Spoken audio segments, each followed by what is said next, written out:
So dear students, കഴിഞ്ഞ ഓഗസ്റ്റിന്റെ സമയത്താണ് നമ്മൾ HSST-യുടെ ഫസ്റ്റ് ബാച്ച് സ്റ്റാർട്ട് ചെയ്തത്. എനിക്ക് ഓർമ്മയുണ്ട്, ഓഗസ്റ്റ് 15-നായിരുന്നു. ഇപ്പൊ ഫെബിന് കറങ്ങി തിരിഞ്ഞ് ഏകദേശം അടുത്ത ഒരു വർഷമായി അല്ലേ? ആ ഒരു വർഷത്തെ ഒരു പ്രിപ്പറേഷനിൽ നമ്മളുടെ എക്സാമിനേഷൻ അങ്ങ് എത്തി. ഒറ്റ കാര്യമേ പറയാനുള്ളൂ, ഈ ഒരു വർഷത്തിന്റെ ഇടയിൽ പലപ്പോഴായിട്ട് ജോയിൻ ചെയ്തവരാണ് പല സ്റ്റുഡൻസും. നിങ്ങൾ എപ്പോൾ ജോയിൻ ചെയ്തു എന്നുള്ളതിനേക്കാളൊക്കെ ഇമ്പോർട്ടൻ്റ് നിങ്ങൾ ആ ജോയിൻ ചെയ്തത് മുതൽക്ക് അല്ലെങ്കിൽ ഇത്രയും കാലം നിങ്ങൾ സോഫാർ എന്തൊക്കെ പഠിച്ചു എന്നുള്ളത് മാത്രമാണ്. അത് എത്രമാത്രം എഫക്റ്റീവായിട്ട് നിങ്ങൾക്ക് ഉപകാരപ്പെടുന്നു എന്ന് അറിയാൻ മറ്റന്നാളത്തെ എക്സാമിനേഷൻ കൃത്യമായിട്ട് എഴുതുക. രാവിലെ അല്ലേ? രാവിലെ എണീക്കുന്നത് എക്സാമിനേഷൻ ഹാളിലോട്ടാണെന്ന് അറിയാം. 7:15 ടൈം പറഞ്ഞിരിക്കുന്നത്. അപ്പോൾ നേരത്തെ എത്തുക, ഒന്നാമത്തെ കാര്യം. രണ്ടാമത്തെ കാര്യം, കോൺഫിഡൻ്റ് ആയിട്ട് ഇത് എഴുതുക. കാരണം നിങ്ങൾക്ക് 100 ക്വസ്റ്റ്യൻസിൽ 70 എണ്ണമാണ് സബ്ജക്റ്റ് വരിക. ബാക്കി 30 ജനറൽ പേപ്പറാണ്. അതിൽ തന്നെ ജനറൽ പേപ്പറിൽ നല്ലൊരു ശതമാനം, ഒരു 5 to 8 ക്വസ്റ്റ്യൻസ് എല്ലാം നിങ്ങൾക്ക് എന്ത് ചെയ്യും? ഡെഫിനറ്റ്ലി നിങ്ങളുടെ ഈ കേരള റിനൈസൻസുമായി ബന്ധപ്പെട്ടുള്ള ക്വസ്റ്റ്യൻസ് തന്നെ വീണ്ടും കിട്ടും. ചുരുക്കി പറഞ്ഞു കഴിഞ്ഞാൽ ഒരു 75 ക്വസ്റ്റ്യൻസ് നിങ്ങൾക്കുള്ളതാണ്, നിങ്ങളുടെ സബ്ജക്റ്റ് എന്നുള്ളതാണ്. അതിനേക്കാൾ അപ്പുറത്തോട്ടായിട്ട് ജനറൽ പേപ്പറിൽ നിന്ന് ടീച്ചിങ് ആപ്റ്റിറ്റ്യൂഡും റിസർച്ച് ആപ്റ്റിറ്റ്യൂഡും പൊളിറ്റിയും വെൽഫെയർ സ്കീംസ് ഒക്കെ നമ്മൾ എന്താണോ പഠിപ്പിച്ചത് അത് മാത്രമേ വന്നിട്ടുള്ളൂ. നിങ്ങൾ ഇന്ന് എത്ര പേര് നമ്മുടെ വീഡിയോ കണ്ടു? മലയാളത്തിന് HST എക്സാമിനേഷനിൽ നടന്ന കുറച്ച് ക്വസ്റ്റ്യൻസ് ഡിസ്കസ് ചെയ്തപ്പോൾ എല്ലാം നമുക്ക് പരിചയമുള്ള ടോപ്പിക്സാ അല്ലേ? ക്ലാസ് റൂമിലും മറ്റൊക്കെ ആയിട്ട് ഡിസ്കഷനിലും എക്സാമിനേഷനിലൊക്കെ നമ്മൾ പറഞ്ഞിട്ടുള്ള ടോപ്പിക്സാ. അപ്പോൾ അതൊക്കെ കൃത്യമായിട്ട് ഒന്ന് റിവൈസ് ചെയ്യുക എന്നുള്ളതായിരുന്നു നമ്മൾ ചെയ്യേണ്ട കാര്യം. Nothing more. Definitely I am sure that നിങ്ങൾക്ക് ഈ ഒരു സർവീസിൽ കയറാൻ പറ്റുമെന്നുള്ളത്. കാരണം അത്രയും നിങ്ങൾ പഠിച്ചിട്ടുണ്ട്. നിങ്ങളുടെ കോഴ്സ് ഒന്ന് എടുത്ത് നോക്കുക. എന്നോട് കഴിഞ്ഞ ദിവസം നമ്മുടെ ദൃശ്യ പറഞ്ഞു, സർ HST പിള്ളേർ എന്തോരം അറിവാ പഠിച്ചിരിക്കുന്നത്, എത്രങ്ങാനും ക്ലാസ്സസ് ഒക്കെ കൊടുത്തിരിക്കുന്നത്. ഡെഫിനറ്റ്ലി ഉണ്ട്, ഇല്ലാതൊന്നും ഞാൻ പറഞ്ഞില്ല. അത്രയും നമ്മൾ പഠിച്ചിട്ടുണ്ട് അല്ലേ? ഹിസ്റ്റോറിയോഗ്രാഫി പല വിധത്തിൽ 2-3 റൗണ്ടായിട്ട് പഠിച്ചിട്ടുണ്ട്. ഹിസ്റ്റോറിയോഗ്രാഫി മാത്രം. വേൾഡ് ഹിസ്റ്ററി പഠിച്ചിട്ടുണ്ട്.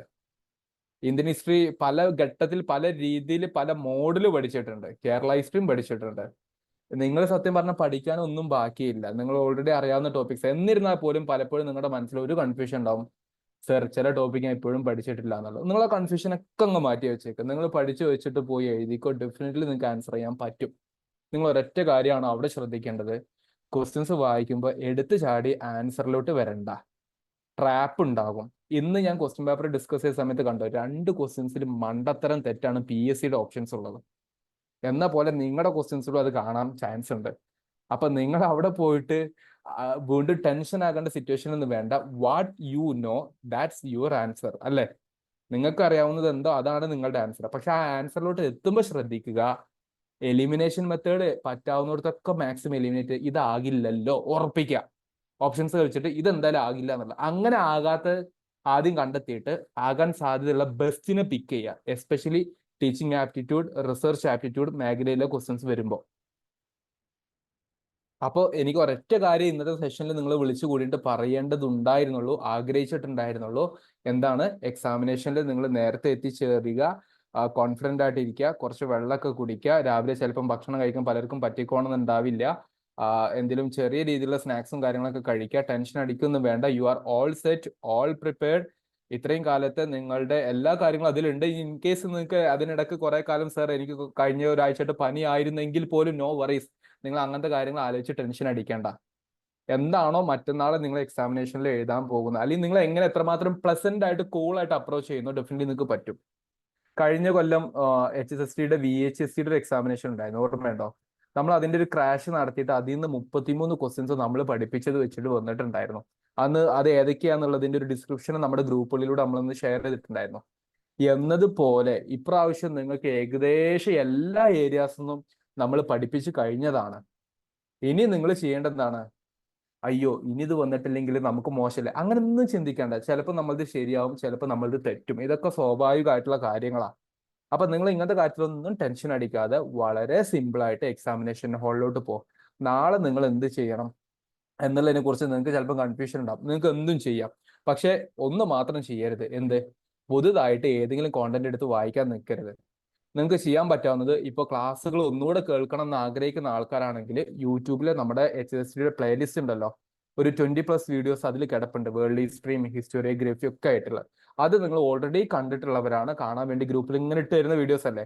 അത് വേണമെങ്കിൽ രാവിലെ മുതൽ ഇരുന്നിട്ട് ജസ്റ്റ് ഇങ്ങനെ ആരുടെയും ഡിസ്റ്റർബൻസ് ഇല്ലാതെ ഇരുന്നിട്ട് നിങ്ങൾ കൃത്യമായിട്ട് ഒരു 1.25 1.5 ഒക്കെ അടിച്ച് സ്പീഡിലുണ്ടല്ലോ, ആ സ്പീഡിൽ ഇങ്ങനെ കുത്തിരുന്ന് ഇങ്ങനെ കേട്ട് കേട്ട് ഇങ്ങനെ ഒന്ന് റിവൈസ് ചെയ്ത് പോകുന്ന രൂപത്തിൽ വേണമെങ്കിൽ ഒന്ന് അങ്ങനെ ചെയ്തോ. കാരണം ഓൾറെഡി നിങ്ങൾ അത് ഫെമിലിയർ ആയിട്ടുള്ള ടോപ്പിക്കാണ്. അല്ലെങ്കിൽ നിങ്ങൾക്ക് ഏതെങ്കിലും ടോപ്പിക്ക് പെൻഡിങ് ഉള്ളതുണ്ടെങ്കിൽ അത് മാത്രം ഒന്ന് കണ്ടു വെച്ചോ. ഇത്ര ചെയ്യാവൂ. അല്ലാതെ നിങ്ങൾ ഹിസ്റ്റോറിയോഗ്രാഫി ഒന്നും ആയിട്ടില്ല, മറ്റേതൊന്നും ആയിട്ടില്ല വിചാരിച്ച് പോകരുത്. കാരണം കഴിഞ്ഞ ഒരാഴ്ചയായിട്ട് ഹിസ്റ്റോറിയോഗ്രാഫിയുടെ കുറെ ക്വസ്റ്റ്യൻസും ടോപ്പിക്സ് ഒക്കെ നമ്മൾ ഡിസ്കസ് ചെയ്ത് വെച്ചാണ്. Revision is the key. നാളെ നിങ്ങൾ ചെയ്യുന്നത് റിവിഷൻ മാത്രമായിരിക്കണം എന്നുള്ള കാര്യം ഒന്ന് ഓർമ്മപ്പെടുത്താണ്. അത് പ്രത്യേകം ഒന്ന് ശ്രദ്ധിക്കുക. റിവിഷൻ തന്നെയാണ് ഏറ്റവും പ്രധാനപ്പെട്ട കാര്യം. അപ്പൊ നാളെ നിങ്ങൾ പോയിട്ട് പുതുതായിട്ടൊന്നും വായിക്കാൻ നിൽക്കരുത്. ഒന്നിൽ യൂട്യൂബിലെ പ്ലേലിസ്റ്റ് കാണാം, അല്ലെങ്കിൽ നിങ്ങൾ റെഡിമെയ്ഡ് ആക്കി ലാസ്റ്റിലോട്ട് വായിക്കാൻ വെച്ചിരിക്കുന്ന, റിവൈസ് ചെയ്യാൻ വേണ്ടി വെച്ചിരിക്കുന്ന ആ പോയിന്റുകളിലൂടെ ജസ്റ്റ് ഒന്ന് കടന്നു പോവുക. ഏറ്റവും പ്രധാനപ്പെട്ട കാര്യം, എക്സാമിനേഷൻ ഹാളിൽ നിങ്ങൾ നിർബന്ധമായിട്ടും പാലിച്ചിരിക്കേണ്ട ചില കാര്യങ്ങളിൽ ക്വസ്റ്റ്യൻ വൃത്തിക്ക് വായിക്കുക. OMR അല്ലേ വരുന്നത്. അപ്പൊ നിങ്ങൾ എന്ത് ചെയ്യുക, അത് കൃത്യമായിട്ട് ഫില്ലപ്പ് ചെയ്യുക. എന്തെങ്കിലും സംശയം ഉണ്ടെങ്കിൽ ഇൻവിജിലേറ്റേഴ്സിനോട് ചോദിക്കുക, അവർ പറഞ്ഞുതരും. അല്ലാണ്ട് തെറ്റിച്ചിട്ട് നമ്മൾ വെറുതെ പാനിക്കായി ടെൻഷൻ ആകേണ്ട സിറ്റുവേഷൻ വരരുത്. അറിയാത്തതുണ്ട് ചോദിച്ചോ, ഒരു കുഴപ്പമില്ല, അവർ പറഞ്ഞു തരും കേട്ടോ. പേനയൊക്കെ 1-2 നാളെ തന്നെ കുത്തിരുന്നൊന്ന് വരച്ചൊന്ന് കളറൊക്കെ സെറ്റാക്കി വെച്ചേക്കില്ല. ഈ പരീക്ഷകളിൽ കുത്തുമ്പോഴേക്കും ചിലപ്പം ഓട്ട വീഴുന്നത്, അയ്യോ എന്റെ OMR ഓട്ട വീണു, അങ്ങനത്തെ ടെൻഷനൊക്കെ പിന്നീട് വരും. അപ്പൊ അങ്ങനത്തെ കാര്യങ്ങൾ ഇല്ലാതിരിക്കാൻ വേണ്ടി കൂളായിട്ട് എന്ത് ചെയ്യുക, കാര്യങ്ങളൊന്ന് ഏറ്റെടുക്കാൻ നോക്കുക. പേപ്പറിൽ ജസ്റ്റ് ഒന്ന് വരച്ചിട്ട് പേനയുടെ ഒരു ഫ്ലോ ഉണ്ടല്ലോ, അതൊന്ന് ക്ലിയർ ആക്കിയേക്ക്. ഓക്കെ. പിന്നെ പറഞ്ഞ പോലെ ക്വസ്റ്റ്യൻസ് വായിക്കുന്ന സമയത്ത് ഒന്നാമത്തെ ക്വസ്റ്റ്യൻ ചിലപ്പോൾ അറിയാതിരിക്കുക. അറിയില്ലേ സ്കിപ്പ് ചെയ്യും, അറിയില്ലേ സ്കിപ്പ് ചെയ്യും. രണ്ടാമത്തെ അറിയില്ല സ്കിപ്പ് ചെയ്യും. 11ാമത്തെ ആയിരിക്കും ചിലപ്പോൾ അറിയുന്നത്, അതിന് ബബിൾ ചെയ്യും ഓൺ ദ സ്പോട്ടിൽ. ഡോൺ ഡിലേറ്റ് ഫോർ ദ ലാസ്റ്റിലോട്ട് ഇവിടെ മാർക്ക് ചെയ്യാം. ലാസ്റ്റ് എല്ലാം കുത്താന്ന് വിചാരിച്ച് ചെയ്യരുത്, കാരണം ടൈം പെട്ടെന്ന് കഴിഞ്ഞു പോകും. അപ്പൊ അറിയാവുന്നത് അത്രയും 100% അഷ്യോർഡ് ആയിട്ടുള്ള ക്വസ്റ്റ്യൻസിന്റെ ആൻസർ ഓൺ ദ സ്പോട്ടിൽ ബബിൾ ചെയ്യാം. അല്ലാത്ത നിങ്ങൾ രണ്ടാമത്തെ റൗണ്ടിന് വേണ്ടി വെയിറ്റ് ചെയ്യും. അങ്ങനെ പെട്ടെന്ന് വായിക്കുന്ന സമയത്ത് ഞാൻ നിങ്ങൾക്ക് ഓരോ ക്വസ്റ്റ്യൻസ് വായിക്കുന്ന സമയത്ത് ഞാൻ നിങ്ങൾക്ക് ടൈം തരാറുണ്ട്. എന്തിനാന്ന് നിങ്ങൾക്ക് അറിയാലോ, ടൈം മാനേജ്മെന്റ് പ്രാക്ടീസ് ചെയ്യാൻ വേണ്ടി. 10 സെക്കൻഡ്സ്, 15 സെക്കൻഡ്സ്, 30 സെക്കൻഡ്സ്, 40 സെക്കൻഡ്സ്, ഓർമ്മയുണ്ടല്ലോ. അപ്പൊ അങ്ങനത്തെ കാര്യങ്ങൾ നിങ്ങൾ എന്ത് ചെയ്യുക, നമ്മൾ ഇതൊക്കെ പ്രാക്ടീസ് ചെയ്തതാണ്. വി ആർ ഓൾ സെറ്റ് എന്നുള്ള കോൺഫിഡൻസോട് കൂടെ തന്നെ പോവുക. കൃത്യമായിട്ട് ബബിൾ ചെയ്യാൻ വേണ്ടി ശ്രമിക്കുക. ബബ്ലിങ്ങിൽ നിങ്ങൾ എന്തെങ്കിലുമൊക്കെ കഴിക്കണം കേട്ടോ. ഇനി ബബിൾ ചെയ്യുമ്പോൾ ചിലപ്പം കൈ വിറച്ചിട്ടേ വരെയൊക്കെ ആയിട്ട് പോകാൻ ചാൻസ് ഉണ്ട്. രാവിലെ എന്തെങ്കിലും കഴിച്ചിട്ടേ പോകാവുള്ളൂ. പ്രത്യേകിച്ച് പെൺപിള്ളേർക്ക് കുറച്ച് സ്വഭാവങ്ങളൊക്കെ ഉണ്ട് എന്നുള്ളതാണ് പൊതുവേ ഉള്ള ഒരു കോമൺ അഭിപ്രായം. ജെൻഡർ സ്റ്റഡീസ് പഠിക്കുന്നതുകൊണ്ട് കൂടുതൽ ഞാൻ ആ കോമൺ അഭിപ്രായത്തിലോട്ട് പോകുന്നില്ല. എന്നാൽ അതൊന്ന് ശ്രദ്ധിക്കുക. രാവിലെ എന്തെങ്കിലുമൊക്കെ കൃത്യമായിട്ട് കഴിച്ചിട്ട് പോവുക. ലൈക്ക് എന്തെങ്കിലും കേക്കോ അങ്ങനെ എന്തെങ്കിലുമൊക്കെ കഴിച്ചോ. കഴിക്കാണ്ട് പോകരുത്, തല ചുറ്റി വീഴും. ക്വസ്റ്റ്യൻസ് കാണുന്ന സമയത്ത് ടെൻഷനൊക്കെ അടിച്ചിട്ടേ അനക ടഫായി. ഓക്കെ. പിന്നെ നിങ്ങളുടെ സെന്റേഴ്സ് എവിടെയാണെന്ന് എനിക്കറിയില്ല. ട്രിവാൻഡ്രത്ത് ആരെങ്കിലും ഉണ്ടെന്നുണ്ടെങ്കിൽ do let me know. I am at Trivandrum right now. ട്രിവാൻഡ്രത്തുണ്ട്. അപ്പോൾ എക്സാം കഴിഞ്ഞ ഉടനെ നിങ്ങൾ പറ്റുന്നവരൊക്കെ ഒന്ന് കൃത്യമായിട്ട് സ്കാൻ ചെയ്തിട്ട് എനിക്ക് ക്വസ്റ്റ്യൻ പേപ്പർ ഒന്ന് അയച്ചു തരണം തിങ്കളാഴ്ചത്തേക്ക് കേട്ടോ. ഞാൻ എന്ത് ചെയ്യുന്നുണ്ട്, അതിന്റെ ഡിസ്കഷൻ വെക്കുന്നുണ്ട് ഡെഫിനറ്റ്ലി. ഡിസ്കഷന് പരീക്ഷ കഴിഞ്ഞിട്ട് എന്തിനാ സാർ ഡിസ്കഷൻ എന്നുള്ളത് ടെൻഷൻ അടിക്കേണ്ട. Life is not going to end with this particular examination. നിങ്ങളുടെ നിങ്ങളുടെ സബ്ജക്റ്റ് അല്ലേ, always it will be with you. Life long നിങ്ങളുടെ കൂടെ ഉണ്ടാവും കേട്ടോ. അങ്ങനെ ആലോചിച്ചാൽ മതി. അപ്പോൾ അത് അയച്ചു തരാം. അങ്ങനത്തെ കാര്യങ്ങൾ ശ്രദ്ധിക്കുക. ക്വസ്റ്റ്യൻ വായിക്കുന്ന സമയത്ത് ഞാൻ പറഞ്ഞ പോലെ എലിമിനേഷൻ മെത്തേഡ് അപ്ലൈ ചെയ്യാൻ പറ്റുന്നുണ്ടോ നോക്കുക. പറ്റുന്നുണ്ടെങ്കിൽ യു ആർ സക്സസ്. പറ്റുന്നില്ലെങ്കിലും ഏറ്റവും ബെസ്റ്റ് ഓപ്ഷൻ പിക്ക് ചെയ്യുക. എപ്പോഴും ഗോ ഫോർ ബെസ്റ്റ് ഓപ്ഷൻ. അത് എപ്പോഴും റിമൈൻഡറിൽ വെക്കുക. ക്വസ്റ്റ്യൻ കാണുന്ന സമയത്ത് ഒന്ന് ചെയ്യേണ്ടത് എലിമിനേറ്റ് ചെയ്യാൻ പറ്റുന്ന സ്കോപ്പ് ഉണ്ടോ എന്ന് ആലോചിക്കുക. രണ്ടാമത് ബെസ്റ്റ് ഓപ്ഷൻ എന്താ. ഈ രണ്ട് കാര്യം എപ്പോഴും ആലോചിച്ചോ. ഇത് വെച്ചിട്ട് നിങ്ങൾ ഇതുവരെയുള്ള ക്വസ്റ്റൻസ് കാര്യങ്ങളൊക്കെ നിങ്ങൾ പ്രാക്ടീസ് ചെയ്തതാണ്. ആപ്ലിക്കേഷനിൽ ക്വസ്റ്റൻസ് ഇപ്പോഴും കിടപ്പുണ്ടാവും. അത് പ്രാക്ടീസ് ചെയ്യേണ്ടവർക്ക് ചെയ്യാം. അല്ലാത്തൊരു നാളെ പറഞ്ഞ പോലെ ഒന്നിലേക്ക് പെട്ടെന്ന് എല്ലാം റിവൈസ് ചെയ്യുന്ന രൂപത്തിൽ യൂട്യൂബിലെ വീഡിയോസ് മാത്രം ഒന്ന് കുറച്ച് സ്പീഡിൽ അടിച്ച് കാണാൻ പറ്റുകയാണെങ്കിൽ അങ്ങനെ കണ്ടോളൂ, ഒരു പ്രശ്നമില്ല. പക്ഷെ നാളെ നിങ്ങൾ വെറുതെ ഇരിക്കരുത്. നാളെ വൈകുന്നേരം ഒരു 7 മണി 8 മണി വരെ വെറുതെ ഇരിക്കണ്ട, ചെയ്തുകൊണ്ടിരുന്നോ. പക്ഷെ അത് പ്രൊഡക്റ്റീവായിട്ട് ഇരിക്കണം. നാളത്തെ കല്യാണം കാര്യങ്ങളൊക്കെ ഒഴിവാക്കുക. എന്നിട്ട് പ്രൊഡക്റ്റീവായിട്ട് ഇരിക്കുക, സെറ്റ് ആവുക, ഹാപ്പി ആയിട്ട് എക്സാമിനേഷൻ എഴുതാൻ വേണ്ടി പോവുക. എന്നിട്ട് തിങ്കളാഴ്ച നിങ്ങൾ വിവരങ്ങൾ അറിയിക്കുക. എക്സാമിനേഷന് അതിൻ്റെതായിട്ടുള്ള ടഫ്നെസ്സും നോർമാലിറ്റിയും എല്ലാം ഉണ്ടാവും. Depends on how much you have prepared so far. പക്ഷെ നിങ്ങളെ കൊണ്ട് പറ്റുന്നുള്ള കോൺഫിഡൻസ് എനിക്കുണ്ട്. കാരണം നമ്മൾ അത്യാവശ്യം എല്ലാം കവർ ചെയ്തിട്ടുണ്ട്. നമ്മൾ കവർ ചെയ്തു എന്നുള്ളതിനേക്കാൾ അപ്പുറത്തോട്ട് നിങ്ങൾ കുറേ പഠിക്കാൻ ശ്രമിച്ചിട്ടുണ്ട്. നിങ്ങൾക്ക് പലർക്കും പല സ്റ്റേജിൽ ലൈവ് സെഷനിൽ പങ്കെടുക്കാൻ പറ്റാത്തവരുണ്ട്, പല സാഹചര്യങ്ങൾ ഉണ്ടായിട്ടുണ്ട്. നിങ്ങൾ അതിനെക്കുറിച്ചൊന്നും വറീഡ് ആകണ്ട.